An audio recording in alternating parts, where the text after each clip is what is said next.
2026년 새해가 밝았습니다. 그런데요, 지금 주식시장을 보면 뭔가 기시감이 들지 않으세요? 작년 가을 우리를 그토록 뜨겁게 만들었던 급등장이 마치 시간을 거슬러 올라간 것처럼 다시 한번 우리 눈앞에 펼쳐지고 있습니다. 오늘 이 놀라운 데자뷰 현상의 정체는 대체 무엇인지, 그리고 이 기회를 2026년 최고의 수익률로 연결시킬 투자 전략은 무엇인지 대신증권의 최신 보고서를 통해 그 핵심만 명쾌하게 짚어드리겠습니다. 본격적인 시작에 앞서서요, 꼭 안내해 드릴 말씀이 있습니다. 오늘 다루는 내용은 어디까지나 정보 제공을 위한 것이지 특정 종목의 매수나 매도를 추천하는 것이 절대 아닙니다. 모든 투자의 최종 판단과 책임은 투자자 본인에게 있다는 점 꼭 기억해 주세요. 자, 그럼 진짜로 시작해 보겠습니다. 오늘 우리는 시장이라는 아주 복잡하고 거대한 퍼즐을 하나씩 맞춰볼 텐데요. 먼저 지금 시장이 왜 데자뷰처럼 느껴지는지 그 현상부터 분석해 볼 거고요. 그 다음엔 이 모든 흐름의 심장부에 있는 반도체라는 강력한 엔진을 자세히 들여다볼 겁니다. 그리고 이 엔진을 더 힘차게 돌릴 연료는 충분한지, 또 혹시 모를 위험은 없는지 꼼꼼하게 체크한 뒤에 가장 중요한 2026년 실전 포트폴리오 전략까지 완벽하게 정리해 드리겠습니다. 자, 첫 번째 퍼즐 조각은 바로 데자뷰입니다. 2025년 가을에 그 뜨거웠던 랠리가 지금 말 그대로 재방송되고 있잖아요. 보통 영화는 속편이 원작보다 못하다는 말이 많지만 주식시장에서는요, 오히려 더 탄탄한 펀더멘털을 등에 업고 속편이 원작을 훌쩍 뛰어넘는 경우가 종종 있습니다. 과연 이번 랠리는 어떨까요? 바로 이 한 문장. 이게 이번 분석의 핵심이라고 할 수 있습니다. 대신증권이 정말 대담한 전망을 내놨어요. 코스피 5000 시대가 생각보다 빨리 올 수 있다고요. 이게 그냥 그렇게 되면 좋겠다 하는 희망사항이 아니라 아주 명확한 데이터를 근거로 한 주장이라는 겁니다. 지금부터 그 근거를 하나씩 보여드릴게요. 그 근거가 바로 이 표 안에 다 들어 있습니다. 정말 흥미로운 패턴 보이시죠? 여기서 선행 EPS라는 건 기업들이 앞으로 1년 동안 얼마나 벌어들일지에 대한 시장의 기대치, 즉 이익 추정치라고 보시면 돼요. 2025년 9월 이 기대치가 갑자기 치솟으니까 코스피가 30% 넘게 폭등했었죠. 그런데 지금 보세요. 작년 말부터 이 EPS가 다시 한번 수직으로 상승하고 있고요. 코스피는 마치 약속이라도 한 듯이 사상 최고치를 향해 다시 달리고 있습니다. 이 놀라운 평행이론, 이게 바로 데자뷰의 실체인 거죠. 그렇다면 이 강력한 데자뷰, 그러니까 기업 이익의 폭발적인 증가를 이끌어내는 그 엔진은 과연 뭘까요? 네, 여러분 모두가 예상하시는 바로 그것, 반도체입니다. 지금 시장은 사실상 반도체라는 압도적인 엔진 하나가 정부를 이끌고 있다고 해도 과언이 아닐 정도입니다. 이 숫자 96조 4천억 원, 이게 얼마나 큰 돈이냐는요, 웬만한 대기업 몇 개의 1년치 영업이익을 다 합친 것보다도 훨씬 큰 규모입니다. 2025년 9월에 305조 원 정도였던 2020년 우리나라 기업 전체의 이익 전망치가 불과 몇 달 만에 400조 원을 돌파해버린 거예요. 이것이야말로 지금 시장을 아래에서부터 단단하게 밀어올리고 있는 근본적인 힘, 즉 펀더멘털의 폭발적인 개선이라고 할 수 있습니다. 그런데요, 이 96조 원이라는 어마어마한 숫자를 조금만 더 깊게 들여다보면 정말 입이 떡 벌어집니다. 이 슬라이드를 한번 보세요. 전체 이익이 늘어난 것 중에 무려 94.2%가 반도체 딱 한 업종에서 나왔다는 겁니다. 이건 그야말로 원맨쇼에 가깝죠. 이렇게 한쪽에 쏠려 있다는 건 그만큼 이 사이클이 강력하다는 증거이기도 하고요. 동시에 시장의 잠재적인 약점이 될 수도 있다는 걸 의미하기도 합니다. 그리고 이런 흐름은 우리나라만의 얘기가 아니에요. 미국 필라델피아 반도체 지수가 급등하고 AI 칩의 핵심 메모리를 만드는 마이크론 주가가 폭등하는 것만 봐도 알 수 있죠. PC 디램 가격이 1년 만에 거의 7배 가까이 뛰었다는 건 지금 이 슈퍼사이클이 얼마나 거대한지 보여주는 가장 확실한 증거입니다. 자, 그럼 이 글로벌 슈퍼사이클이 우리나라 대표 기업들에게는 어떤 의미일까요? 바로 이 차트가 그 답을 보여줍니다. 시장의 평균 예상치, 즉 컨센서스를 아주 가뿐하게 뛰어넘는 실적이 예고되고 있어요. 삼성전자의 4분기 영업이익은 시장이 16조 5천억 원 정도로 봤는데 이걸 훌쩍 넘어서 19조 원대 후반까지 나올 수 있다는 거고요. SK하이닉스 역시 15조 원대 예상을 깨고 거의 17조 원에 육박할 걸로 보입니다. 이렇게 시장의 기대를 뛰어넘는 어닝 서프라이즈야말로 주가를 끌어올리는 가장 강력한 연료가 됩니다. 반도체라는 강력한 엔진을 확인했으니까 이제 이 엔진이 앞으로도 계속 힘차게 돌아갈 수 있도록 연료가 충분한지 한번 확인해 봐야겠죠? 다행히도 시장에는 든든한 지원군과 추가적인 호재들이 줄줄이 대기하고 있습니다. 이 표는 정말 중요한 포인트를 담고 있습니다.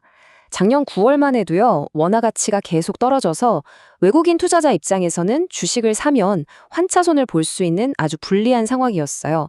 그런데도 그들은 무려 12조 7천억 원어치를 순매수했습니다. 이건 뭘 의미할까요? 환율 손해를 감수하고서라도 한국 기업의 실적이 너무나 매력적이었다는 뜻이죠. 그런데 지금은 어떻습니까? 원화가 다시 강세로 돌아서고 있죠. 이제 외국인들은 주가가 오르면 시세 차익은 기본이고 환율 덕분에 환차익까지 소위 꼭 먹고 알 먹는 완벽한 환경이 만들어진 겁니다. 이들의 매수세가 앞으로 더 강해질 거라고 보는 이유가 바로 여기에 있습니다. 여기에 시장의 불을 더 활활 지펴줄 땔감들도 아주 충분합니다. 곧 열릴 세계 최대 가전슈 CES와 JP모건 헬스케어 컨퍼런스는 기술주와 바이오주에 대한 투자 심리를 한껏 끌어올릴 거고요. 한중 관계 개선 기대감은 그동안 꽁꽁 묶여있던 중국 소비 관련주의 숨통을 틔워줄 수 있습니다. 또 정부가 역대급 R&D 예산을 편성한 것도 긍정적이고 통계적으로 연말에 세금 때문에 주식을 팔았던 물량이 연초에 다시 들어오면서 중소형주가 강세를 보이는 1월 효과까지 시장 전반에 긍정적인 에너지를 불어넣을 이벤트들이 정말 많죠. 하지만 노련한 투자자라면 누구나 알 겁니다. 이렇게 엔진이 뜨겁게 달아오르고 축제 분위기일수록 오히려 냉정하게 과열을 경계해야 한다는 사실을요. 자, 이제 잠시 리스크 매니저의 모자를 쓰고 우리가 마주할 수 있는 잠재적인 역풍들은 뭐가 있을지 한번 점검해 보겠습니다. 보고서는 크게 두 가지를 조심하라고 말합니다. 첫째는 단기 과열이에요. 주가가 너무 빨리 달리다 보니까 마치 고무줄을 너무 세게 당긴 것처럼 팽팽해진 상태라는 거죠. 이런 이격도 과열 신호는 언제든 잠시 숨을 고르는 조정이 올 수 있다는 경고등으로 봐야 합니다. 둘째는 트럼프 리스크로 대표되는 외부 정치 변수들입니다. 예를 들어서 예상치 못했던 관세 정책이 다시 나온다거나 미국 정부의 예산안 협상이 삐걱거리면 글로벌 시장 전체가 흔들릴 수 있다는 점도 항상 염두에 둬야 합니다. 자, 지금까지 시장을 움직이는 동력과 잠재적인 리스크까지 모두 살펴봤습니다. 이제 가장 실전적인 부분으로 넘어가 볼게요. 이 모든 분석을 바탕으로 그래서 우리는 지금 뭘 해야 하는가? 이 질문에 대한 답을 찾아보겠습니다. 2026 우리의 계좌를 지켜줄 구체적인 포트폴리오 전략을 공개합니다. 아마 지금 많은 투자자분들이 이 고민을 하고 계실 거예요. 이미 많이 오른 반도체, 지금이라도 따라 타야 하나? 아니면 이 랠리에서 소외됐던 다른 종목들로 눈을 돌려서 다음 상승 파도를 미리 준비해야 하나? 정말 어려운 문제죠. 이 딜레마에 대해서 보고서는 아주 현명한 3단계 전략을 지시합니다. 첫째, 핵심 포지션은 유지해야 합니다. 시장의 주인공인 반도체를 섣불리 팔 이유는 전혀 없다는 거죠. 다만 막 오를 때 추격 매수하는 게 아니라 시장이 흔들릴 때마다 분할로 차분하게 담아가는 지혜가 필요합니다. 둘째, 빈집을 찾아야 합니다. 1차 랠리에서는 주목받지 못했지만 실적은 탄탄한 저평가 성장주를 미리 선점하라는 거죠. 마지막으로 변동성을 기회로 삼으라는 겁니다. 시장이 단기적으로 조정을 받으면 그걸 위기로 볼 게 아니라 비싸서 망설였던 우량주를 싸게 살 수 있는 절호의 박앤세일 기간으로 활용하라는 뜻입니다. 결국 이 세 가지는 핵심은 굳건히 지키되 기회는 넓히고 위기는 역으로 이용하라는 하나의 전략으로 요약됩니다.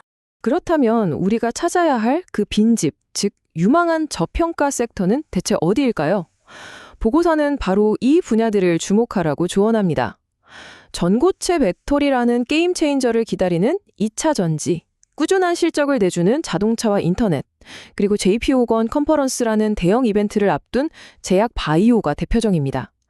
그 외에도 수주 랠리가 기대되는 방산, 조선이나 중국 소비가 살아나면 수혜를 볼 수 있는 화장품, 엔터주까지 1차 랠리의 스포트라이트 뒤에 숨겨진 보석 같은 종목들이 아직 많이 남아있다는 거죠.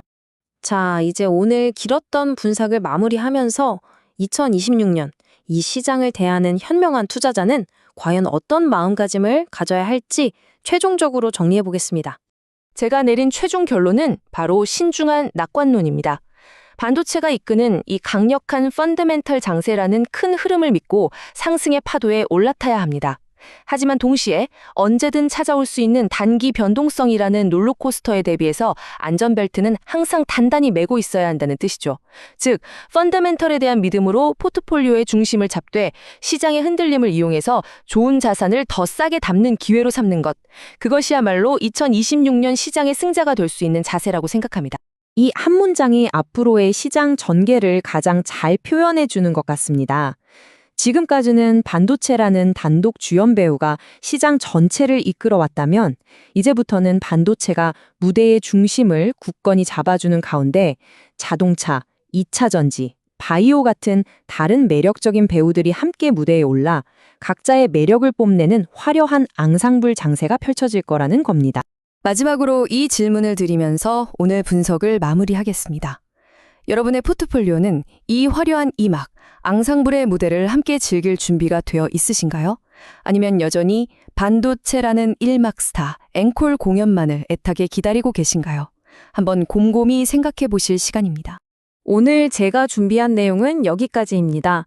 여러분의 2026년 투자 여정에 오늘 분석이 작은 등대가 되었기를 바랍니다. 내용이 도움이 되셨다면 구독과 좋아요로 꼭 응원 부탁드릴게요. 저는 더 깊이 있는 분석으로 다시 찾아뵙겠습니다. 감사합니다.